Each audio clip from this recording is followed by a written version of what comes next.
All your form templates can be found under the List drop-down menu choice Templates.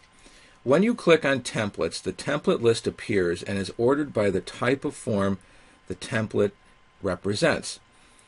As mentioned in the introduction, there are 7 types of forms, including invoices, credit memos, sales receipts, purchase orders, statements, estimates, and sales orders. Although the last template form for sales orders is only available to use in QuickBooks Premier and higher. You can also find each type of template under the respective area it represents. For example, if you want to create a new invoice, you would find in the upper right-hand corner the various invoice templates available to choose from by clicking on the template drop-down menu. The choices would include the standard forms and any custom forms created. Some template types have multiple standard forms provided by QuickBooks, while others, such as sales receipts, purchase orders, and statements, just have one standard form provided. However, you can, for all practical purposes, create as many custom forms per type as you desire. There are a couple of ways to customize templates. First, you can select the template you want to customize in the template list by double-clicking on it or right-clicking on it and selecting Edit, or doing the same in the Edit drop-down menu, or selecting the Template button on the bottom left. Again, as we have seen throughout QuickBooks, there are many multiple ways to do the same thing. Second, you can perform a customization while you are in the template itself. For example, let's go back to our invoice. Notice on the top of the invoice window there is a tab called Formatting. If we click on this tab, you will see there are several choices ranging from previewing the template to customizing a design. We will go through what these various choices represent as we modify our example template, since whichever way we modify a template ends up using the same windows to do so.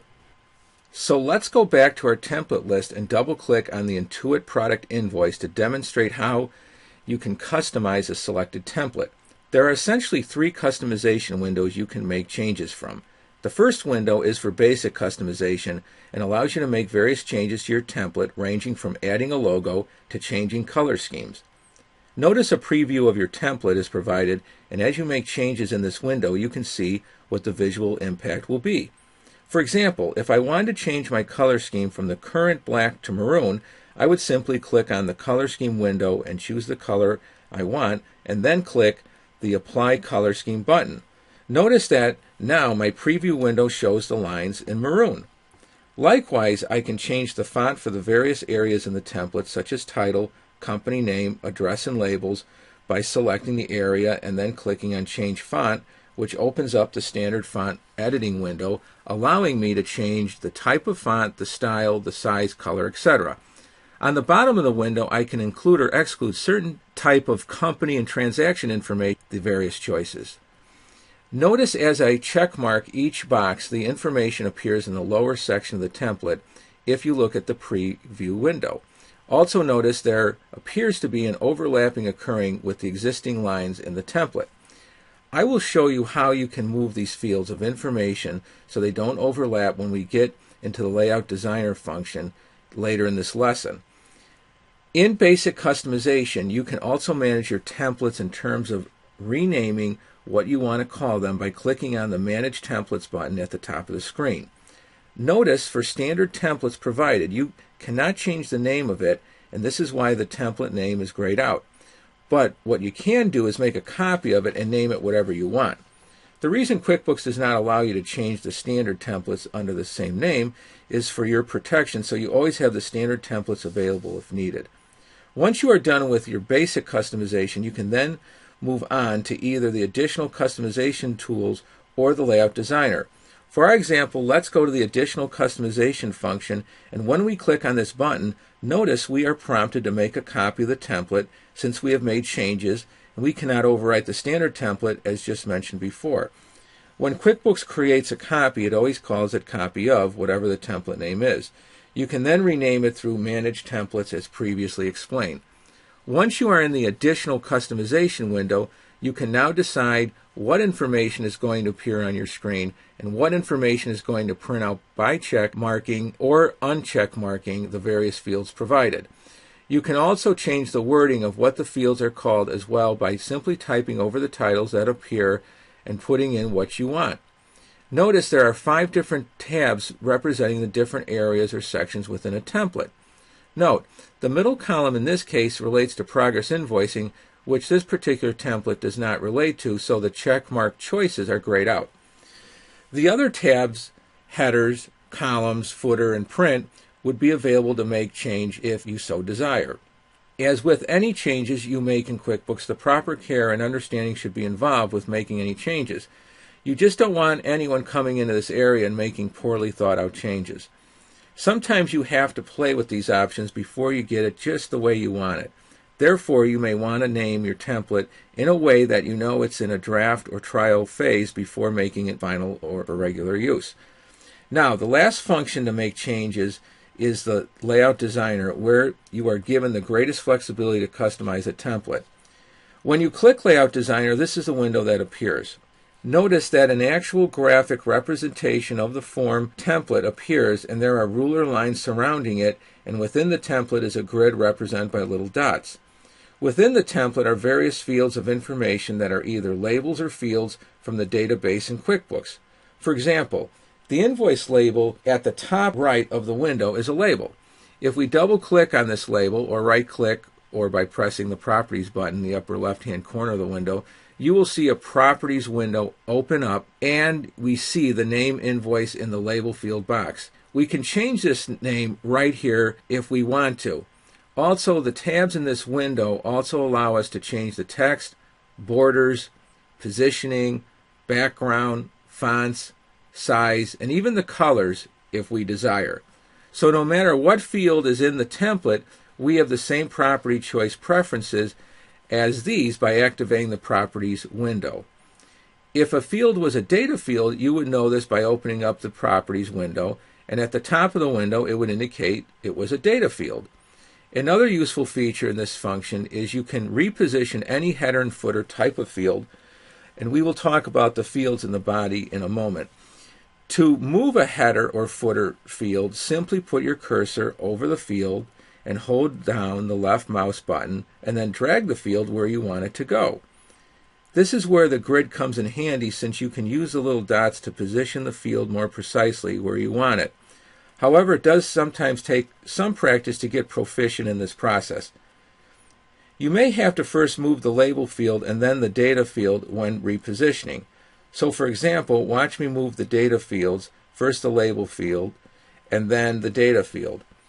Notice the black box with the hash lines and bold black dots in the border.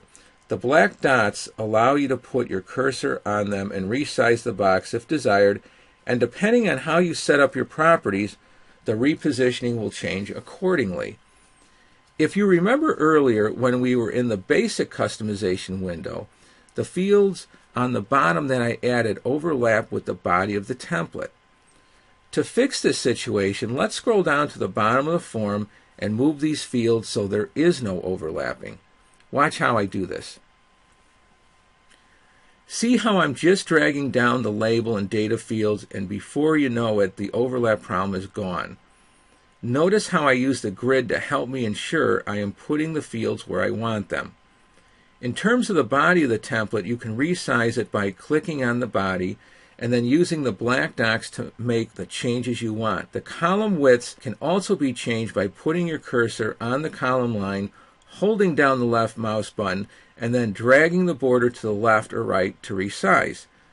If you want to delete any field, whether label or data field, you can simply highlight the field and click on the delete button on your keyboard, or right-click and select remove.